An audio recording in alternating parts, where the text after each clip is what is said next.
friends, today I am here to describe about the respiration in human. Now, बिना समय गंवाए चलिए हम लोग शुरू करते हैं रेस्पिरेशन इन ह्यूमन बीइंग। इसमें हम लोग डिटेल स्ट्रक्चर पढ़ेंगे, इसके रेस्पिरेटरी ऑर्गन्स के बारे में, ब्रीदिंग के बारे में एंड एक्सचेंज ऑफ गैसेस के बारे में। हम लोगों का जो मेन रेस्पिरेटरी ऑर्गन होता है वो लंग्स होता है, जो कि थोरैसिक कैविटी यानी चेस्ट कैविटी में रिब केज के अंदर मौजूद रहता है। ये डिटेल स्ट्रक्चर है रेस्पिरेटरी ऑर्गन्स का। यहाँ देखिए, नोज के बाहर जो दो ओपनिंग्स हम लोगों को नजर आते हैं उसे हम लोग नॉस्ट्रिल्स कहते हैं, और यही वह पोर होता है जिसके द्वारा एयर इंटर करता है एंड एयर बाहर की ओर आता है।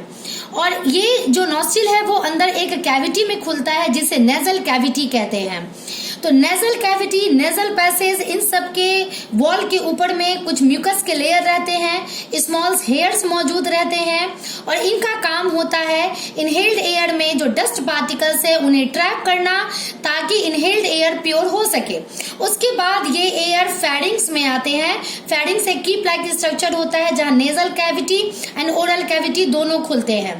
जैसे ही फेरिंग्स के बाद ओएसोफेगस अलग हो जाता है और एक ट्यूब लाइक स्ट्रक्चर आता है जिसे हम लोग ट्रैकिया कहते हैं। ट्रैकिया के ऊपर एक कार्टिलेजिनस स्ट्रक्चर मौजूद रहता है जिसे लैरिंग्स कहते हैं। हम लोगों की बॉडी में वॉइस का प्रोडक्शन इसी कार्टिलेजिनस स्ट्रक्चर लैरिंग्स से होता है, परंतु इसके रेस्पिरेशन में कोई काम नहीं होता है। जस्ट लैरिंग्स के नीचे ये ट्रैकिया है। In the middle of the chest cavity trachea divided हो जाते हैं दो ब्रांच में। हर एक ब्रांच को हम लोग ब्रोंकस कहते हैं।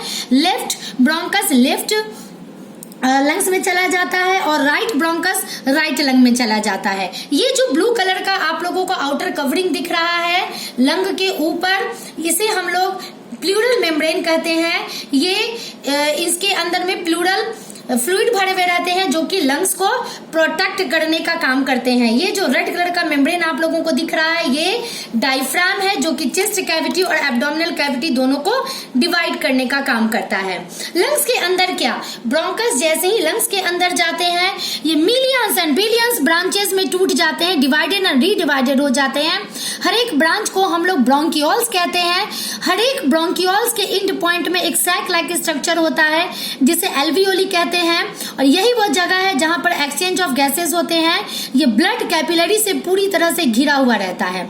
यहाँ मैंने दो स्पेशल स्ट्रक्चर को दिखाया है विच इज वेरी इंपॉर्टेंट, और इससे क्वेश्चंस भी एग्जाम में आते हैं। पहला एपिग्लॉटिस।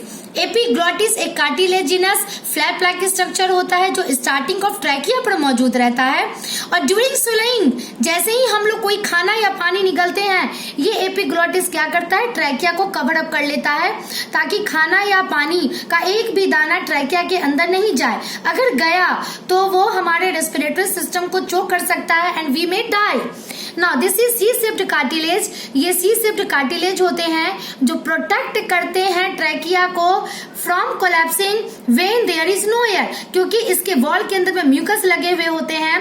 अगर ये सपोर्ट ना करे और अंदर एयर ना हो तो ये दोनों वॉल चिपक सकते हैं और उसके बाद फिर हम लोगों को रेस्पिरेशन में प्रॉब्लम होगा। बिल्कुल उसी प्रकार जिस तरह से टेंट हाउस को बैम्बू सपोर्ट करता है, ट्रैकिया को सी शेप्ड कार्टिलेज सपोर्ट करता है। Now we are going to describe about the process of breathing. Breathing it means the process by which we inhale air and exhale air. तो इसमें दो process हम लोगों को पढ़ना है, इनहेलेशन एंड एक्सहेलेशन। तो पहले मैं बताऊंगी इनहेलेशन। इनहेलेशन के दौरान दो ऑर्गन्स जो सबसे ज्यादा पार्टिसिपेट करते हैं वो होते हैं rib cage and diaphragm. Rib cage के बीच में, हर एक रिब्स के बीच में मसल्स मौजूद रहते हैं जिसे हम लोग इंटरकॉस्टल मसल्स या रिब मसल्स भी कहते हैं।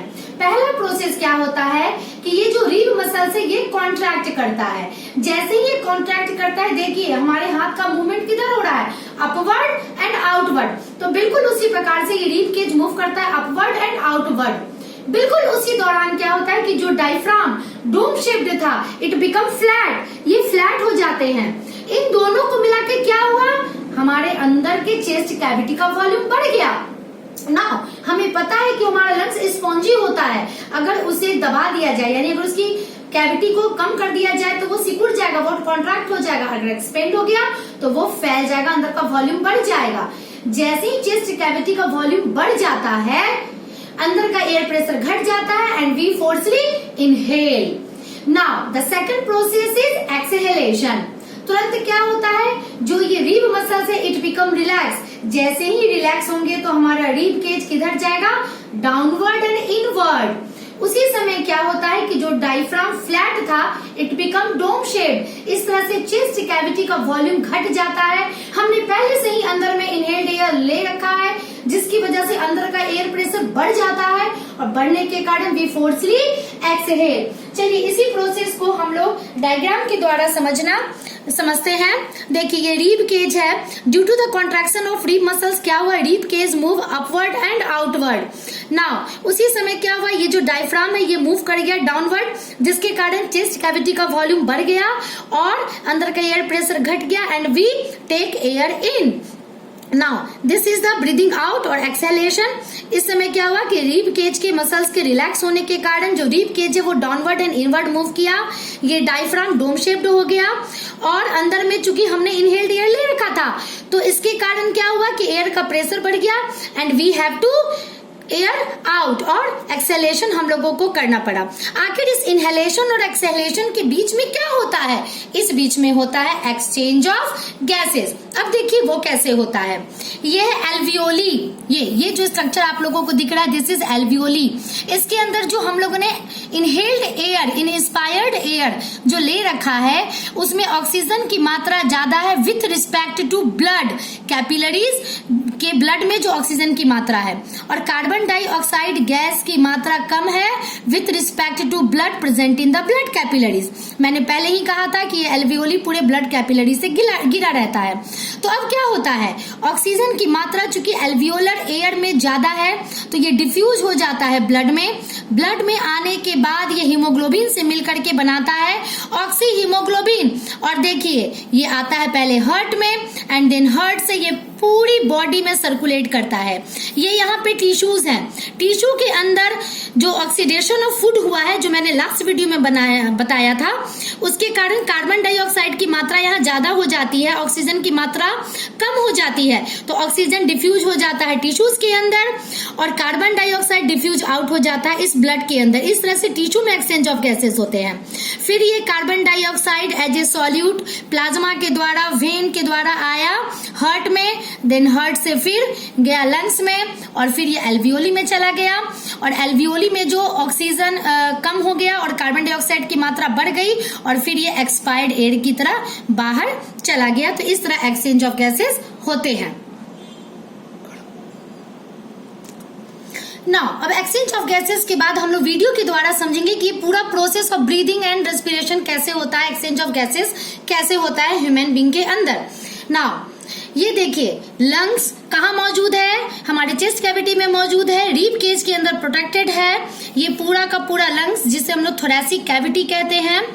ओके नाउ ये जो ट्रायंगुलर शेप का है this is the diaphragm which is the dome shaped structure and we divide thoracic cavity and abdominal cavity. Externally ये होता है। दिस इज लंग्स जो कि प्लूरल मेम्ब्रेन के द्वारा प्रोटेक्टेड होता है।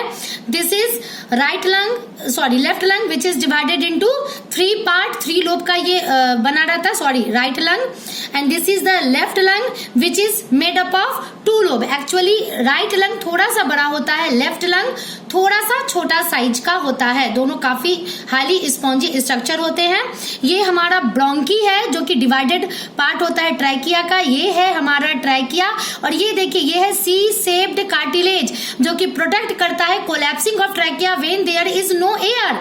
और ये है हमारा trachea which is a tube like structure. This is pharynx and this is nasal cavity and this is nostrils. 2 nostrils होते हैं और नेजल कैविटी एक चैम्बर होता है। देखिए किस तरह से ये एयर, ये जो स्काई ब्लू कलर के बबल्स आपको नजर आ रहे हैं ये ऑक्सीजन को मैंने शो किया है और ये किस तरह से ब्रोंकी से होते हुए लंग्स के अंदर जा रहे हैं। लंग्स के अंदर क्या, लंग्स के अंदर ये ब्रोंकी डिवाइडेड एंड रीडिवाइडेड हो जाते हैं मिलियंस एंड बिलियंस ब्रोंकियोल्स में। देखिए इस प्रकार से और हर एक ब्रोंकियोल्स के एंड में होता है alveoli which is a bag like structure.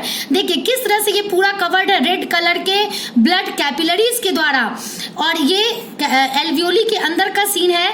जो इनहेल्ड एयर हमने लिया था उसमें देखिए ऑक्सीजन की मात्रा कितनी ज्यादा है, तो ये पोर्स के द्वारा डिफ्यूज हो जाते हैं ब्लड कैपिलरीज में। These are RBC which have no oxygen, इनके पास ऑक्सीजन नहीं है।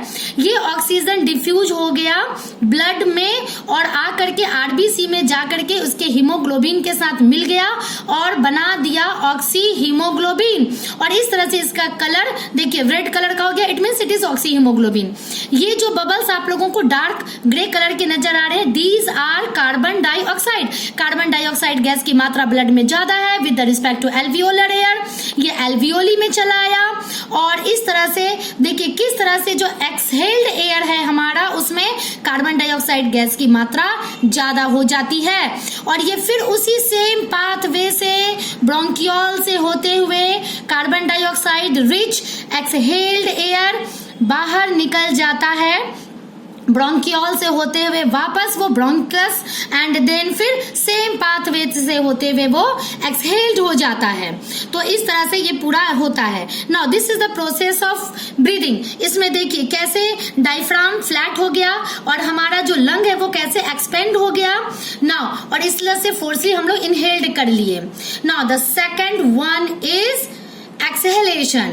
जब एक्सहेलेशन होता है तो देखिए किस तरह से डायफ्राम डोम शेप्ड बन गया और ये हमारा जो कॉन्ट्रैक्ट कर गया lungs and we exhaled out.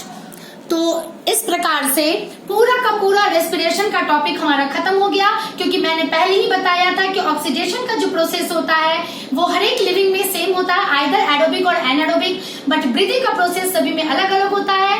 10th class CBSE में हम लोगों को ह्यूमन बीइंग के बारे में पढ़ना था और इस पूरी रेस्पिरेशन का नोट्स मैंने अपने डिस्क्रिप्शन बॉक्स में डाल रखा है। दोनों वीडियोस के नोट्स हमारे इसी वीडियो के डिस्क्रिप्शन बॉक्स में है। नेक्स्ट वीडियो में मिलते हैं। Till then bye.